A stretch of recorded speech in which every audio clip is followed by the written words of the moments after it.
Alright guys, I'm sorry to be that guy, but I'll take all the blame you lay at me because I believe somebody had to do it.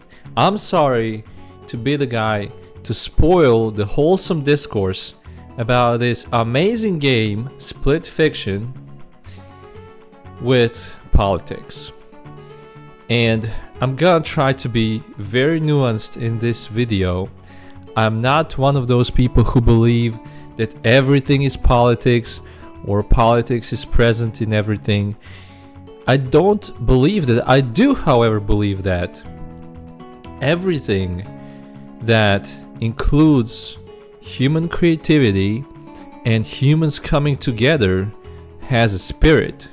So I'm very much inclined to believe that there is a narrative, there is an agenda, and there's always a spirit, there's always something deeper about our creative endeavors. And so before I go into exposing, quote unquote, this game for its feminist and woke elements, which it does have, and I'll prove it to you conclusively, I do want to state that this game is an absolute masterpiece when it comes to gameplay, and I would like to applaud that. I would like to congratulate Hazelight Studios for their achievement. I think that, first of all, co-op games are so rare these days. You know, we had Helldivers 2 and what else in the last 5 years or 10 years. This genre almost died out with the internet and the multiplayer games becoming more focused on massive multiplayer rather than 2 or 3 people playing together. But I'm very happy for this kind of game to bring back that aesthetics of collaboration, which, you know, there's a lot of games now promoting different aesthetics, like the aesthetics of challenge or the aesthetics of power fantasy, and, you know, the Souls games and the Assassin's Creed games, and they all stand for that. But there's very few games out there that stand for the collaboration aesthetic, which I think is very valuable and very cool because it bonds people together, it builds friendships in a way that friendships are built, which is, you know, you're meant to do something together that is gonna cause you to hate each other, and so you need to overcome that. And so all of the challenge in this game is actually collaboration. The game is not very difficult, but it is about how you guys coordinate and all of the funny and interesting bits. It's an absolute masterpiece in creativity, in how the levels are designed. By the end of the game, I mean, it becomes real playground, and expect the unexpected, you know. So in that regard, it is a masterpiece. But in terms of how it approaches the setting, the game is subversive narratively, at least what we studied at college, because I studied English language and literature. This type of story is a feminist story, it's a subversive story. And if you don't believe me, I will show you a screenshot. Here's the screenshot. It's from the game, and just based on this here screenshot, if you can tell me who is the antagonist and who are the good guys, if you can answer correctly, then yes, I'm sorry to break it to you. The game is woke and the game is feminist. And I'll give you like 2 seconds. 1, 2. Of course, the old white guy is the antagonist. He's the evil capitalist patriarch who is actually trying to steal the ideas, the creative energy of these wonderful female writers. Now, the Josef Fares, the creator of the game, he had a thing or two to say about the accusations that this game is feminist. So the way he defended it, and I'm just gonna let him speak for himself in this short clip here. Another feminism propaganda. So what the fuck is this? I guess that somebody are reacting that there are two women. Let me say this. In Brothers, there were two guys.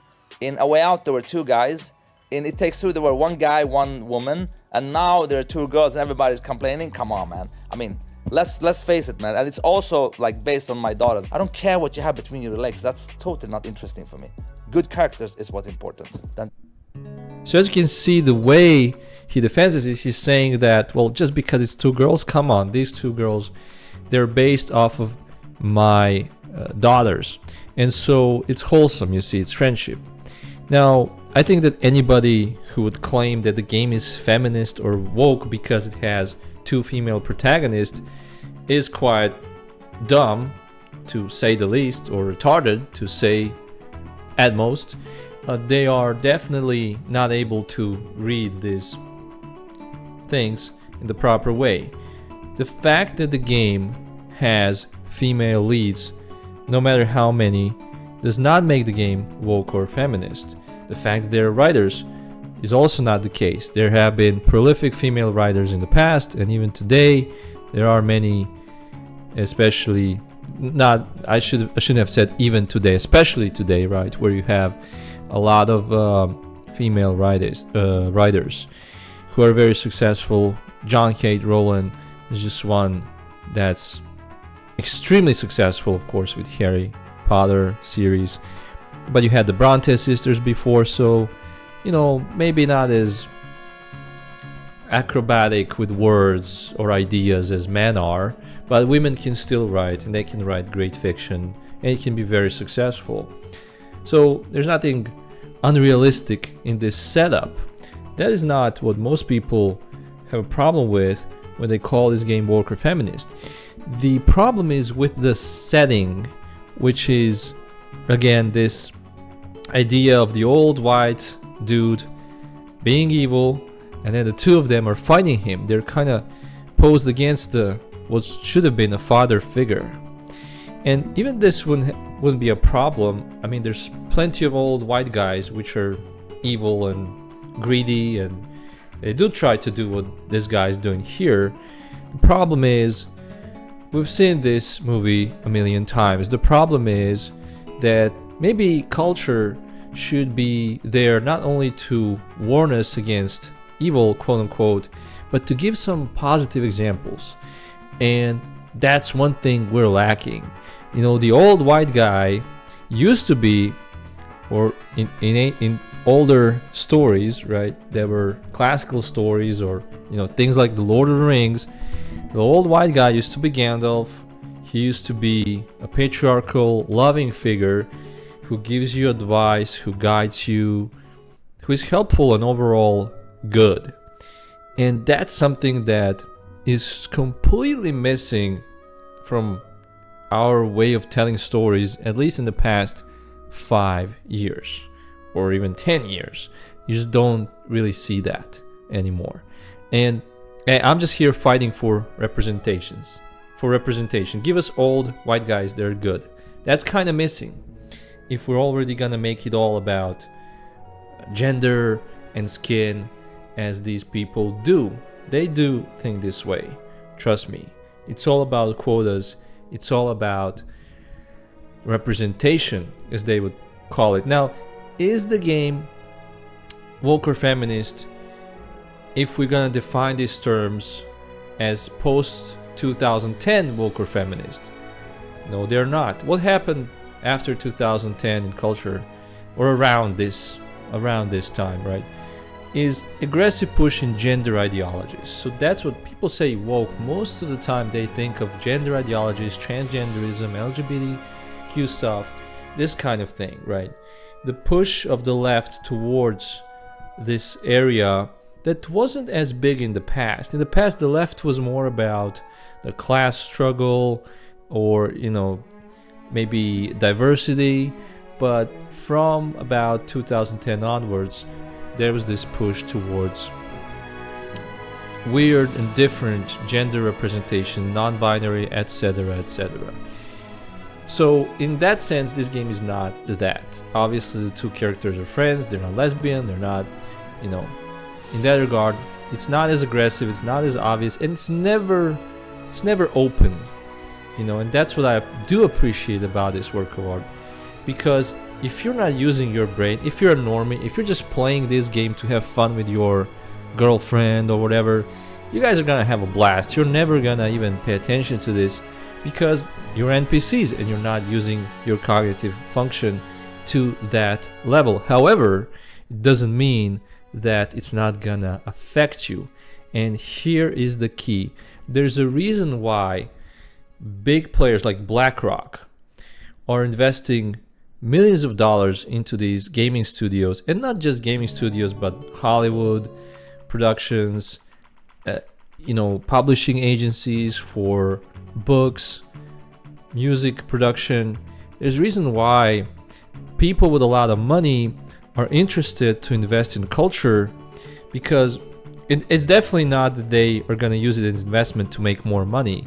Culture is a terrible investment. Investing in video game studios is a terrible way to make money for the most part, because it's so unpredictable, it's so time consuming. It takes like 10 years to make like 1 or 2 AAA games.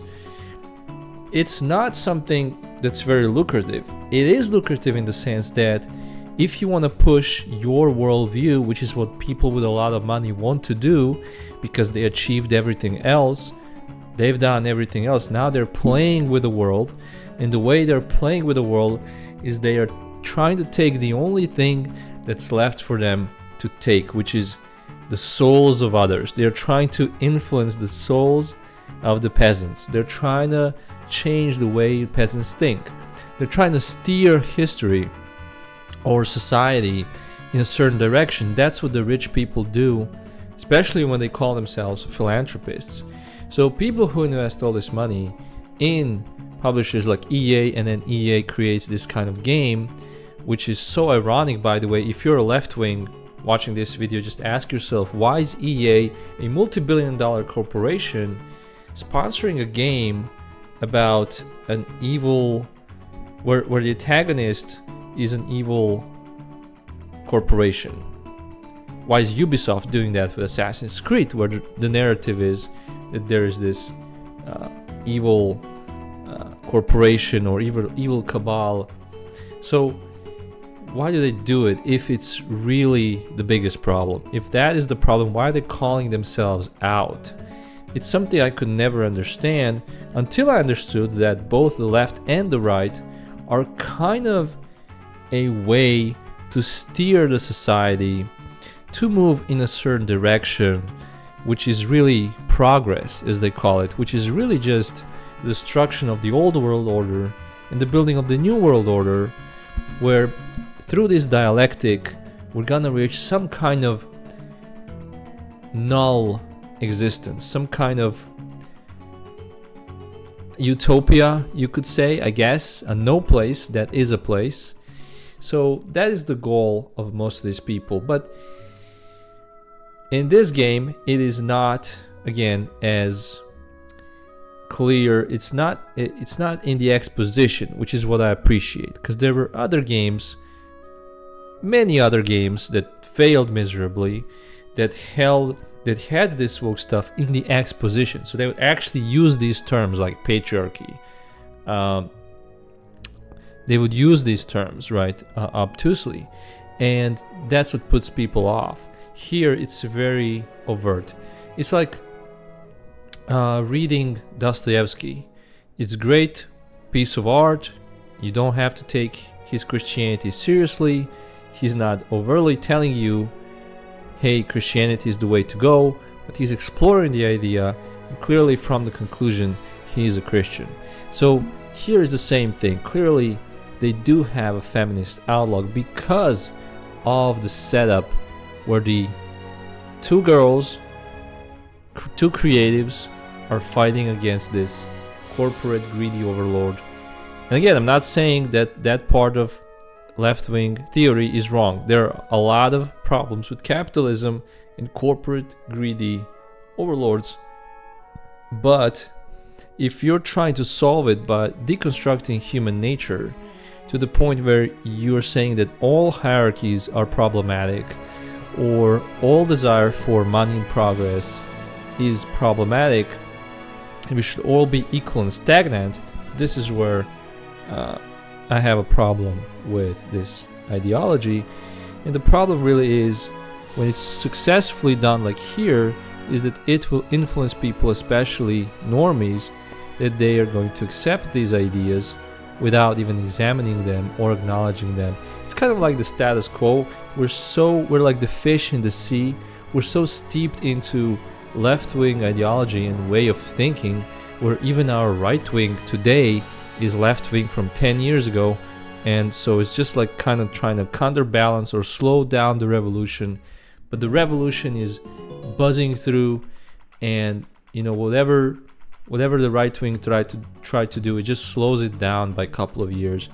And it's just like in the American politics. You have a based government, you have Trump for 4 years, then you have Biden, and so Biden takes us 10 steps further, Trump takes us 2 steps back, just to calm the crowd. But actually we're all together moving in this brave new world, and art is there to facilitate that, and that's why these people invest so much money to make art. So this was successfully done. This was a well done psyop. I do have to congratulate Hazelight Studios. They're masters at their craft. And in that regard, is very similar to Baldur's Gate 3. Baldur's Gate 3 was one of the 3 games that I played in the last 10 years probably, where I thought to myself, this is the best game ever. And in the case of the Baldur's Gate 3, I did it because of the gameplay, and it deserves its own video. I would like to explore that. So make sure to let me know in the comments if you like to see like something like a long critique of Baldur's Gate 3. But the other 2 games, if you're interested, just for trivia, were Witcher 3, which I thought to myself is the best game ever because of this story, and then Red Dead Redemption 2, which I thought to myself was the best game ever because of the graphics and the technical finesse of that game, which is a masterpiece. Just the way they put it together is, I don't know. I don't think anybody could repeat it except for Rockstar again in GTA 6, which is a whole other can of worms. But to kind of sum this video up and to conclude it for you guys, I thought this game was brilliant. I thought it was great. I thought in terms of gameplay and the variety of the different worlds that you explore and just the fun you could have in the overall fuzziness of different mechanics, jumping around, fighting enemies, just the variety of all that and the whimsical nature of it is 10 out of 10. There's nothing quite like it out there. So bravo, it was great. The story, interesting. If you ask me how would I change it not to be woke/feminist, which again I know it's not post 2010 woke and feminist, it's before that woke and feminist, it's maybe 2001 woke and feminist. But what's the difference, right? What's the difference? It's still wrong because wokeness and feminism are wrong. And again, maybe you disagree, but then you have to answer the question, why is this multi-billion-dollar studio, a capitalist studio, financing the creation of this game? And we just open another can of worms there. But let's just say that the story, the way I would change it, I would just keep it exploration of Zoe and what's her name friendship, and that's it. And maybe keep the exploration of traumas, keep the character arcs, fine. I don't think it works well into this game, but fine, keep it. It's interesting. It keeps the narrative going along, and the treadmill of the gameplay, which if it was just gameplay, maybe for some people it wouldn't be as interesting. I would think the gameplay alone was interesting enough. Like you wouldn't need you would need a premise You don't need much of a story, but I understand that for most of the casual audience especially, it's cool to have some kind of story and exploration. Fine, keep it. But take out the old white guy as the antagonist. It's a cliche. It's just, how about you subvert our expectations by making him actually care, or make him evil in the beginning but give him a character arc where, you know, he changes and he regrets it by the end. You know, something like that. Subvert our expectations by being based just slightly playing into traditional tropes. You know, I don't even think this game needed an antagonist to begin with. I think just putting them together and having this fun and whimsical experience, just like It Takes Two, didn't really have a, like, it was just exploration of marriage and how that dynamic works and what it takes to keep such a relationship going. The sacrifice, right? It was brilliant. Didn't need a big bad antagonist. It had multiple antagonists. We didn't have something like this.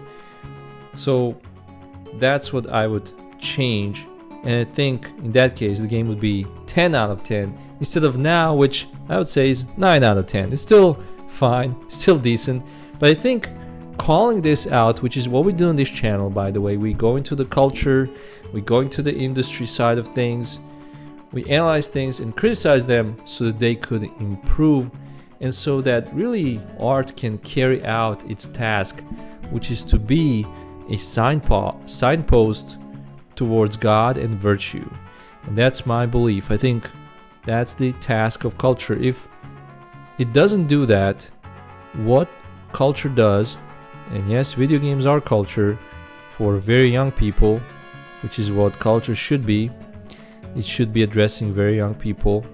It's a very delicate thing, and I think if it's not doing that, if it's not calling us towards virtue and God, even subtly, as in this game, it's gonna call us into some very dangerous territories, which is, what are those territories? If you take this story seriously, I think it could take you to a territory of victimization, having a victimhood mindset. Look at all these big bad capitalists trying to siphon out our creative energy, and ain't all of them like that? But even if you think like that, ask yourself, why is EA financing this game? It's not in their interest. Probably because that's really not a real problem. And so when you grow up a little bit, you understand the nuance. But I think most of the young people, and that's how I was when I was really young, don't see that. And they could take this kind of setting and setup and story seriously. And it could take them to, for example, the victimhood mindset, which is not good at all. So that's why this is important to call out and to say, to call it out for what it is. And that's the role of critics of art, which is what we're doing in this channel. So guys, make sure to love it. If you love it, you will like it, and then share and subscribe. And until next time, let me know how you felt about the game and what would you like us to explore further at Alex Gray's show. See you in the next one. Cheers.